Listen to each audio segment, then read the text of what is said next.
죽는 것보다 더 무서운 건 퇴직 후 통장 잔고가 바닥났다는 사실을 아는 그 순간입니다. 많은 사람들이 퇴직을 끝이 아닌 새로운 시작이라고 말합니다. 하지만 현실은 그리 낭만적이지 않습니다. 몇십 년 동안 직장 생활을 하며 월급을 받던 삶에서 매달 고정 수입 없이 모든 것을 스스로 계획하고 책임져야 하는 삶으로 전환되는 것은 생각보다 훨씬 어렵고 무겁습니다.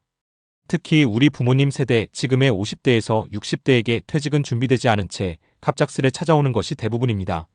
정부에서 퇴직 이후 국민연금이 나온다지만 그 금액만으로는 살기 빠듯합니다. 평균 수령액은 60만 원 수준, 아무리 많이 받아도 100만 원 내외입니다. 요즘처럼 물가가 높아진 시대에 이것만으로 생활이 가능할까요? 더욱이 의료비, 부모 봉양, 자녀 뒷바라지, 각종 보험료까지 생각하면 실제로 쓸 수 있는 돈은 손에 쥐기 무섭게 사라져버립니다. 여기서 진짜 문제는 많은 이들이 퇴직 후 좀 쉬자는 마음으로 6개월, 1년을 보내며 그동안 모아둔 돈을 그대로 소비해버린다는 데 있습니다. 그 6개월 동안 아무 계획 없이 쉬는 것이야말로 가장 큰 리스크입니다.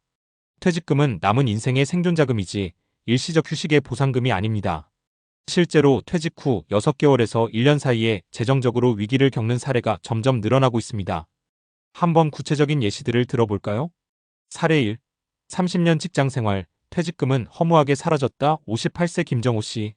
김정호 씨는 대기업에서 30년간 근무한 뒤 정년 퇴직을 했습니다. 퇴직금 2억 원, 국민연금 예정보다 많이 받을 수 있었고 아이들도 어느 정도 자리를 잡았다고 생각해 안도했죠. 퇴직 후 첫 3개월은 가족여행도 다니고 그동안 못 샀던 자동차도 한 대 뽑았습니다. 하루하루가 자유 그 자체였다고 말합니다. 하지만 문제는 그 다음부터 시작됐습니다. 고정 수입은 없는데 소비 습관은 직장 다니던 시절 그대로였습니다. 여행과 외식, 취미 생활로만 매달 400만 원 이상이 나갔고 의료비까지 포함하면 6개월 만에 5천만 원이 줄어들었습니다.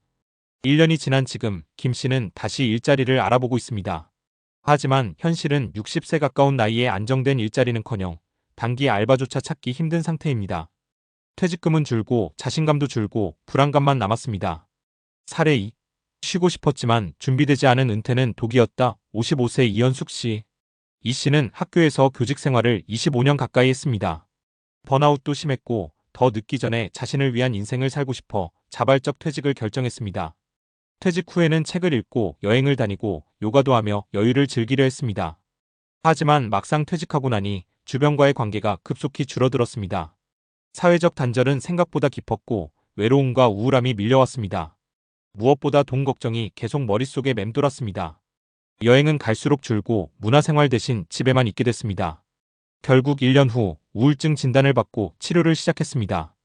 이 씨는 말합니다. 쉬는 것만 생각했지 그 이후에 내 삶을 전혀 그려보지 못했어요.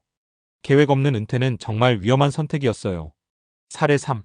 퇴직 후 창업하지만 너무 쉽게 시작했다. 62세 박성우 씨. 박 씨는 공무원으로 정년퇴직 후 퇴직금을 활용해 작은 카페를 차렸습니다. 퇴직 전부터 막연히 나만의 가게를 하고 싶다는 꿈이 있었죠. 하지만 커피 머신 가격, 인테리어, 권리금 등 예상치 못한 비용이 한꺼번에 들면서 시작부터 자금 부담이 컸습니다. 더 큰 문제는 손님이 없다는 것이었습니다. 퇴직 전에는 경험하지 못했던 마케팅이나 SNS 홍보에 대해 전혀 알지 못했고 결국 1년 반 만에 가게를 접었습니다. 박 씨는 퇴직금 1억 2천만 원 중 약 9천만 원을 날렸습니다. 그는 지금도 말합니다. 은퇴 후 창업은 로망이 아니라 전략과 분석이 필요한 비즈니스입니다. 너무 쉽게 생각했어요. 이처럼 퇴직 후 6개월 1년 사이에 벌어지는 위기는 누구에게나 올 수 있는 현실입니다. 특히 그동안 돈을 벌던 사람에서 돈을 관리해야 하는 사람으로의 전환이 제대로 이루어지지 않으면 이 위기는 순식간에 무너짐으로 이어집니다. 그렇다면 우리는 어떻게 해야 할까요? 첫째, 퇴직 12년 전부터 생활비 시뮬레이션을 해봐야 합니다. 실제 퇴직 후 예상되는 월 지출 항목과 금액을 엑셀이나 수기로라도 적어보고 지금의 생활비와 비교해보는 겁니다. 절대적으로 줄여야 할 소비는 무엇이고 꼭 필요한 고정 지출은 어떤 것인지 명확히 파악해야 합니다. 둘째, 퇴직 후에 나에게 역할과 루틴을 부여하는 계획이 필요합니다. 단순히 쉬겠다는 것이 아니라 어떤 시간에 무엇을 하며 어떤 목표를 가지고 살 것인가에 대한 구체적인 일상 계획이 있어야 합니다. 그래야 무기력과 소비 과잉을 줄일 수 있습니다. 셋째, 재취업이 아닌 재활동 관점에서의 수입 구조를 고민해야 합니다. 정규직 취업은 힘들 수 있지만 파트타임 강의, 블로그나 유튜브 운영, 지역 커뮤니티 참여, 공공일자리 등 다양한 형태의 수익 활동이 가능합니다. 특히 100세 시대를 사는 지금 60세는 결코 늦은 나이가 아닙니다. 오히려 새로운 커리어를 시작할 수 있는 전환점이 될 수도 있습니다. 넷째, 건강은 곧 비용입니다. 퇴직 후 건강검진, 운동 루틴, 식습관 등 일상적인 건강관리가 곧 재정적 위기를 예방하는 핵심입니다. 건강이 나빠지면 그만큼 의료비 부담이 커지고 활동성이 줄어들면서 삶의 질 자체가 급락합니다. 마지막으로 지금 당장은 조금 버겁더라도 재무 전문가나 노후 플래너와의 상담을 통해 맞춤형 전략을 세우는 것도 매우 효과적인 방법입니다. 개인의 자산, 가족 상황, 은퇴 시점 등을 고려해 현실적인 계획을 수립해야지 어떻게든 되겠지라는 생각으로는 위기를 막을 수 없습니다. 퇴직은 피할 수 없는 삶의 과정입니다. 하지만 준비된 퇴직은 새로운 인생의 출발점이 될 수 있습니다. 지금 이 순간에도 누군가는 퇴직을 맞이하고 있고 또 누군가는 그 후의 삶에서 좌절하고 있습니다. 우리는 그 실패 사례를 경험이 아닌 교훈으로 삼아야 합니다. 지금 이 글을 보고 있다면 아직 늦지 않았습니다. 퇴직은 더 이상 먼 이야기가 아닙니다. 준비하는 자에게는 기회이고 무방비한 자에게는 위기입니다. 퇴직 이후의 인생, 그 6개월을 어떻게 보내느냐가 앞으로의 30년을 결정할 수 있습니다. 오늘부터 준비하십시오. 당신의 노후는 당신의 선택에 달려 있습니다. 그리고 여기서 정말 중요한 사실이 하나 있습니다. 뇌는 목표 없는 상태에서 급속도로 노화한다는 것 알고 계셨나요? 우리가 퇴직 후 갑자기 무기력해지는 이유, 단순히 할 일이 없어서가 아닙니다. 과학적으로도 설명이 됩니다. 뇌는 끊임없이 자극과 과제를 받아야 활성화됩니다. 매일 같은 시간에 출근하고 업무를 해결하며 문제를 풀던 우리의 뇌는 퇴직과 동시에 그 모든 활동을 멈춥니다. 이때 뇌는 나 이제 쓸모없어졌구나 라고 인식하고 인지기능 저하와 우울감을 유발하는 방향으로 반응하게 되는 거죠. 하버드 의대의 연구에 따르면 규칙적인 사회활동과 뇌 자극을 지속하는 사람들은 은퇴 후에도 치매 위험이 절반 이상 줄어든다고 합니다. 반면 퇴직 후 단절된 삶을 살거나 의미 없는 반복적인 생활을 하는 사람은 뇌의 전두엽 활동이 현저히 감소하고 우울증과 기억력 저하가 빠르게 찾아온다고 해요. 그래서 퇴직 후 삶에서 돈보다 더 중요한 것 중 하나는 바로 목적과 역할입니다. 왜 아침에 일어나는가에 대한 질문에 답할 수 있는 사람과 그렇지 못한 사람은 1년 후 삶의 질에서 극명한 차이를 보입니다. 이쯤에서 여러분께 질문을 드려볼게요. 여러분은 퇴직 후 무엇을 위해 아침에 일어나시겠습니까?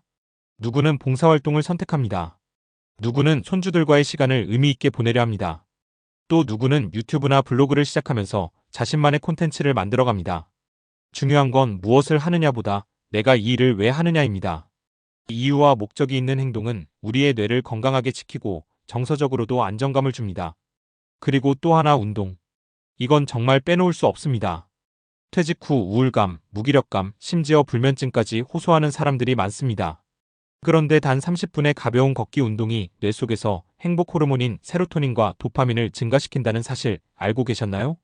이 호르몬들이 활성화되면 기분이 좋아지고 집중력이 높아지며 자연스럽게 뇌의 활동도 활발해집니다. 퇴직 후 운동을 통해 얻는 효과는 단순히 건강을 유지하는 차원이 아닙니다. 이건 나를 다시 사회적 존재로 재구성하는 첫걸음이 될 수 있어요. 매일 운동하는 일정 자체가 나를 위한 루틴이 되고 그 루틴이 일상의 틀이 되면서 정신적 안정감을 만들어줍니다. 그렇다면 여기서 이렇게 정리해 볼 수 있겠죠. 퇴직 후 6개월 당신이 할 수 있는 최고의 투자 3가지는 바로 루틴 만들기, 사회적 관계 유지, 그리고 뇌자극 활동입니다. 이 3가지를 제대로 구축한 사람은 재정적인 위기보다도 훨씬 강력한 정서적 위기와 신체적 위기를 이겨낼 수 있습니다. 이야기를 마무리하며 드리고 싶은 말은 이겁니다. 퇴직은 끝이 아니라 내가 나를 책임지는 시작입니다. 그리고 그 시작은 오늘처럼 이 영상을 보면서 나는 어떤 인생을 살고 싶은가? 라는 질문을 스스로에게 던지는 것에서 시작됩니다. 지금 당신은 늦지 않았습니다. 당신의 뇌도 몸도 삶도 앞으로 30년은 더 잘 살 수 있습니다. 단지 준비된 사람만이 그렇게 살 수 있다는 것 잊지 마세요.